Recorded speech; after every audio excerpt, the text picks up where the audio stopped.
100% धोरण आखलेलं आहे. पुढल्या महिन्यामध्ये मी निविदा काढतोय, तुम्ही हसाल कदाचित. ती निविदा अशी आहे की एसटी महामंडळाच्या सगळ्या डेपोचं स्वच्छता करणं, पूर्ण स्वच्छता, क्लिनिंग.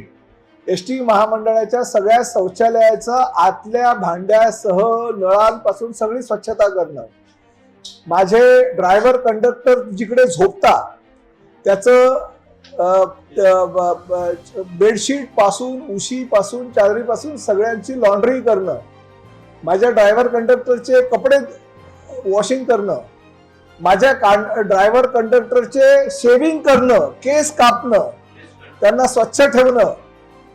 त्याचबरोबर पूर्ण एसटी महामंडळामध्ये एक माणूस 24 तास ठेवणं जो प्रवाशांना थंड पाणी देईल. एसटी महामंडळातील ड्रायव्हर कंडक्टर आणि जे आमचे कर्मचारी आहेत त्यांच्यासाठी गरम पाण्याचं गिझर लावणं. जे ई टॉयलेट्स काही CSR फंडातून आम्हाला मिळणार आहे त्या ई टॉयलेटची स्वच्छता राखणं. ह्या छोट्या छोट्या गोष्टी.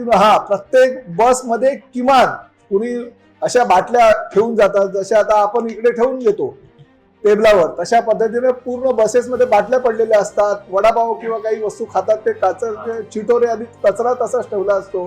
काही सिगरेटची छोटकं सुद्धा असतात. इतर जो कचरा आहे तो त्या ठिकाणी न ठेवता समोर एक छोटीशी डस्टबिन ठेवणं, त्यामुळे त्या डस्टबिन मध्ये प्रवाशांनी ते कचरा आणून टाकणं आणि ड्रायव्हरनं त्यावर नियंत्रण ठेवणं. अशा छोट्या छोट्या गोष्टींकडे लक्ष देऊन स्वच्छता कशी असावी अशा पद्धतीचं एक निविदा आम्ही काढतोय आणि ती निविदा पुढल्या महिन्यामध्ये प्रकाशित.